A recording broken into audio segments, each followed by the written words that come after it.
The Era of the Dead, A Cultural Obituary, Quaver TV, January 2020 through July 2025. It's beginning to look like the era of the dead, not in some poetic, distant way, in a real way, names we grew up with gone, not just fading from TV, fading from Earth. This isn't nostalgia, it's a death toll. The pattern started slow, then accelerated, like watching dominoes fall in slow motion, then suddenly in real time. Each name that drops echoes harder than the last until you realize you're not just witnessing individual deaths.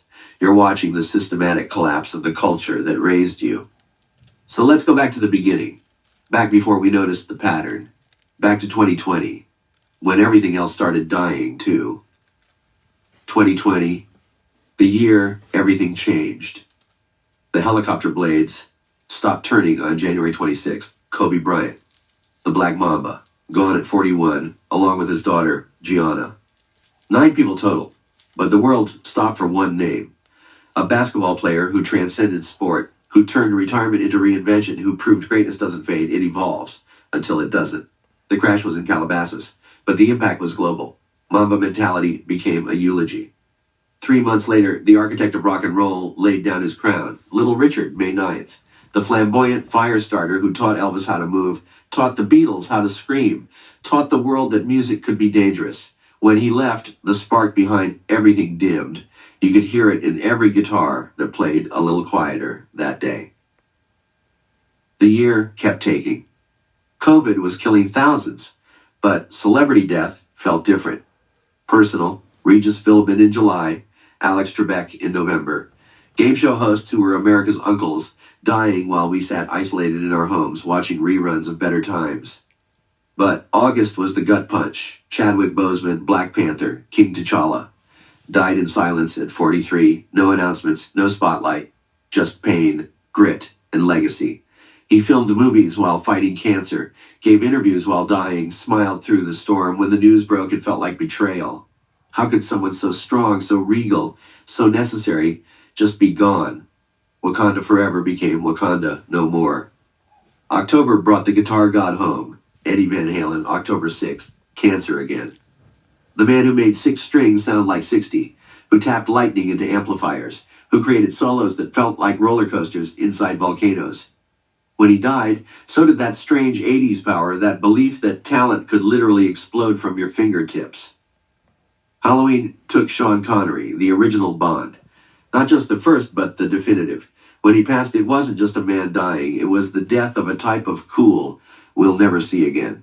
Dangerous but debonair. Violent but sophisticated. A relic from when movie stars were myths. By December, we were exhausted. But 2020 wasn't done. It saved the cruelest joke for last. 2021. The voices go quiet. Larry King started the year's casualty list. January 23rd, suspenders, Brooklyn accent, a lifelong interviewer who talked to everyone like they owed him honesty, from presidents to pop stars, criminals to comedians. He made conversation an art form, turned the microphone into a confessional. Now he was the one we were talking about.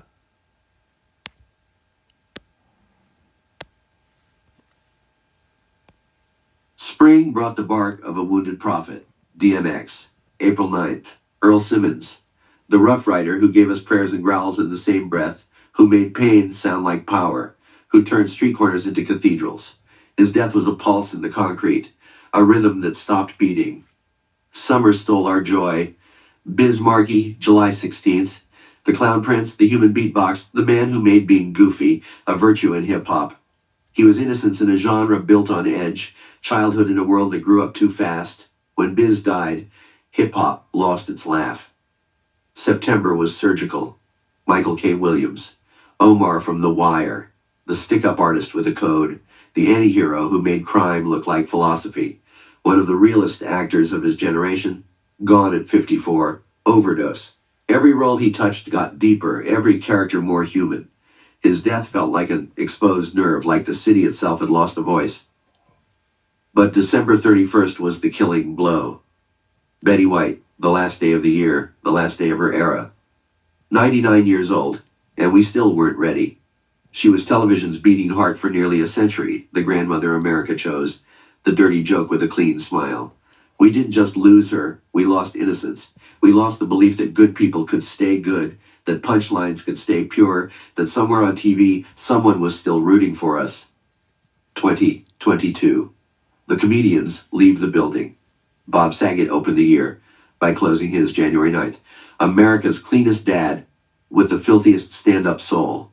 Full House father figure by day, brutal comedian by night. He died alone in a hotel room after a show, and somehow that made it heavier. The man who tucked America's children into bed died with no one to tuck him in. January wasn't finished. Meatloaf, January 20th. Born Marvin Lee A. Day, reborn as a one-man Broadway apocalypse. Bat Out of Hell wasn't just an album. It was a theater kid's fever dream, turned into rock opera. He meant every syllable, believed every note, turned excess into art. When he died, rock and roll lost its last true believer. Gilbert Gottfried. Followed in April.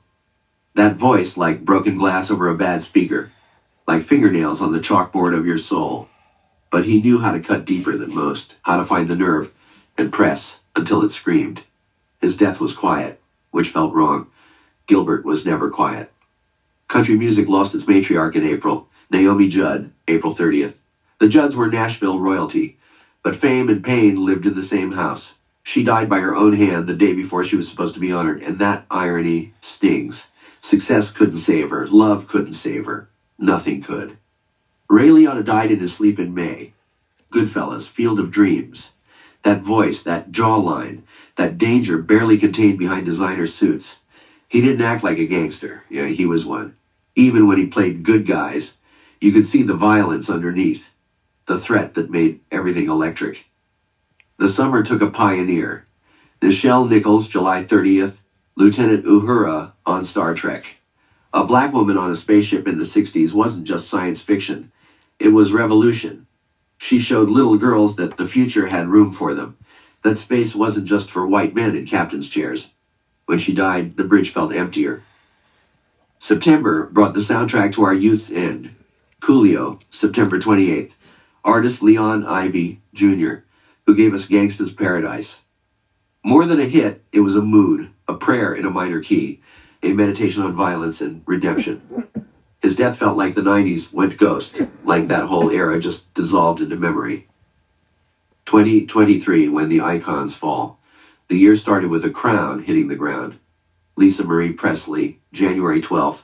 Born into a throne made of rhinestones and tragedy, Elvis's daughter, forever royalty, forever haunted. She carried the weight of Graceland on her shoulders, the burden of a name that belonged to history. When she died, it felt like the last connection to the king had snapped. Harry Belafonte died in April, and with him went a whole approach to fame. The Calypso king who sang sweet and fought hard, who never compromised, who used his voice as a weapon for justice. He made music and movements, turned entertainment into activism, proved that stars could have souls. But May was the earthquake. Tina Turner, May 24th. Fire, fury, survival incarnate. A voice like scorched earth gospel, like Phoenix songs rising from the ashes of abuse. Her story wasn't just about music, it was about getting the hell out, about burning bridges and becoming a god anyway. She escaped Ike, escaped America, escaped everything that tried to cage her. When she died in Switzerland, it felt like the last queen had abdicated. July took our broken angel, Sinead O'Connor, July 26th. That voice that cracked open the sky, that bald head that challenged beauty standards, that fearless soul that ripped up the Pope's picture on live TV and watched the world punish her for being early. She was right about the Catholic Church, right about abuse, right about everything that mattered, but being right didn't save her. When she died, it felt like karma never got around to apologizing. Matthew Perry closed out the year in October. Chandler Bing, the sad clown in the center of every living room, the one who turned pain into punchlines. Behind every joke was a ghost, and the ghost finally won. His death in a hot tub felt both tragic and inevitable, like watching a slow-motion car crash that took 20 years to complete. 2024, the fade continues. Toby Keith opened the year by closing his February 5th. Country music's red state giant, the post-9/11 voice of American Fury. Whether you loved or hated the boot in your ass era, he owned it completely. His songs were rallying cries for half the country, war crimes to the other half. When he died of stomach cancer, it felt like an argument finally ending. Richard Lewis followed in February, the neurotic genius in Perpetual Black, the stand-up philosopher who turned anxiety into art. His one-liners felt like spirals, like mathematical equations of misery. He made depression funny, made therapy material, made suffering shareable. His death was another comma in comedy's long goodbye. The rest of 2024 became a blur of farewells. Carl Weathers in February, Apollo Creed, The Mandalorian's Grief Karga gone at 76. The death toll was getting so heavy we started seeing ghosts where there were none. But the real 2024 story was the acceleration. The pattern was no longer subtle. Every month brought a legend home. Every season shed another layer of the culture that raised us. By December, we stopped being surprised and started being afraid. Who's next? Became the question we asked but never answered. 2025, the 3-day apocalypse.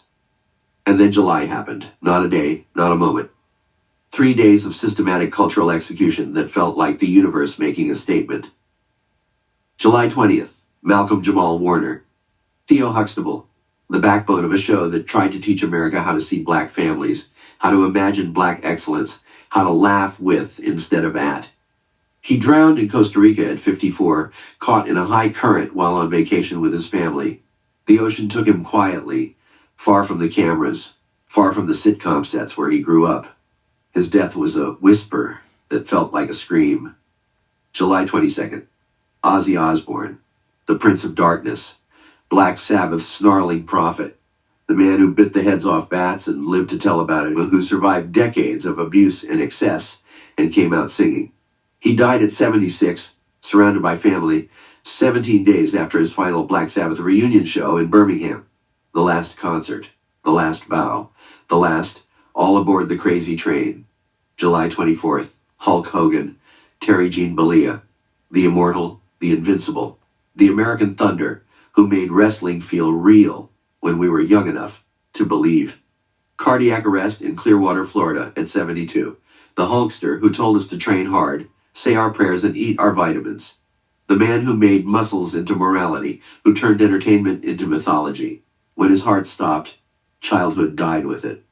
3 days, 3 giants, 3 pillars of American culture, collapsing in sequence, like a controlled demolition. This wasn't coincidence. This wasn't pattern. This was apocalypse. The sitcom father, the metal god, the wrestling hero, gone in sequence. Like someone was crossing names off a list, like the universe was cleaning house, like time itself had decided our childhood was officially over. The weight of what's gone. Let's stop pretending this is normal. Let's stop acting like this is just how time works. Like death comes for everyone eventually, like 3 cultural titans dying in 3 consecutive days is just part of some natural cycle. This is different. This is the systematic dismantling of the culture that defined us. Every name on this list represents a universe of influence, a galaxy of inspiration, a whole way of seeing the world. When Kobe died, a generation lost its definition of excellence. When Chadwick died, black children lost their king. When Betty White died, America lost its grandmother. When Malcolm, Ozzy, and Hogan died in sequence, we lost our past, our rebellion, and our heroes all at once. These weren't just famous people. They were cultural load-bearing walls, and July 20 to 25 brought them all down in a 3-day controlled demolition. What's left? Reality TV stars who can't act, musicians who can't write, comedians who can't make us laugh without making us cringe. The age of algorithms has replaced the age of artists. The age of influence has replaced the age of talent. We're living in the aftermath now, the post-legend era, the time after giants walked the earth. And maybe that's what those 3 days were really about, not just death, but transition. The universe clearing the stage, making room for what? We don't know yet, but something's coming, something new, something that needs the old gods gone before it can be born. And maybe that's the real story here. Maybe this isn't about death at all. Maybe it's about birth, the birth of a new world, a digital world, a world where virality matters more than virtuosity, where followers matter more than skill, where being seen matters more than being good. The old gods are dead. The new gods are teenagers with TikTok accounts. But here's what the new gods don't understand. You can't inspire from an algorithm. You can't move souls through metrics. You can't create legends through likes. Legends require time. They require talent.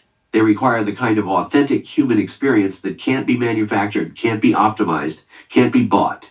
And maybe, just maybe, that's why this list feels so final, because we know we're not making people like this anymore. We're not building artists who can carry culture on their backs. We're not creating voices that can speak for generations. We're creating content. And content dies the moment you scroll past it. What we're left with.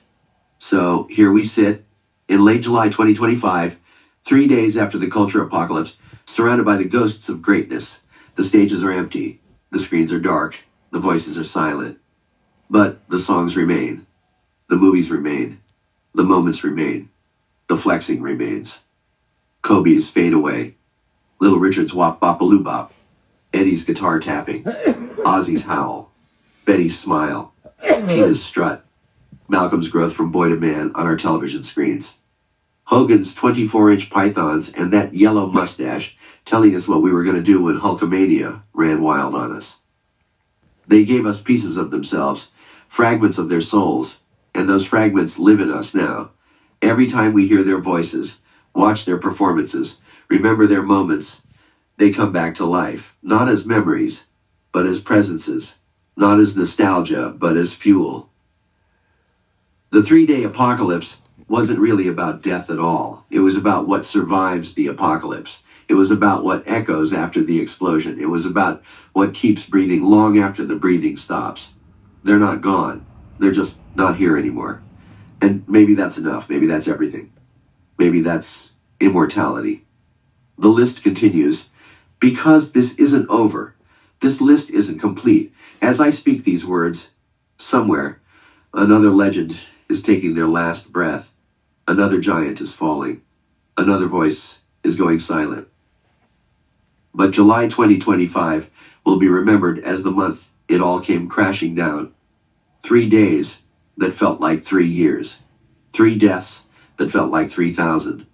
The month when the pattern became undeniable, when coincidence became conspiracy, when the era of the dead became the era of the reckoning. Malcolm, Ozzy, Hogan, the Holy Trinity of our cultural collapse. The era of the dead continues because the era of the living is ending. We're witnesses now, archivists, keepers of flame, for fires that burned out in a 3-day inferno. But here's the thing about fire. It spreads, it jumps, it finds new fuel, new places to burn, new ways to light up the darkness. The legends are dead. Long live the legends. And maybe, just maybe, somewhere out there, someone is listening to this list and thinking, I want to be on it someday. Not because they want to die, but because they want to live. Really live. Live large enough to matter. Live loud enough to echo. Live bright enough to be remembered when the lights go out. The era of the dead is also the era of the inspired, the era of the challenged, the era of those who refuse to let greatness die with the great. This has been the era of the dead, a cultural obituary for Quaver TV. The list is incomplete because the story is unfinished. Check back tomorrow, check back next week, check back next month. Someone new will be gone by then. But someone new will be rising too. The circle continues. The music plays on. The show must go on. Even after the last curtain falls. End transmission.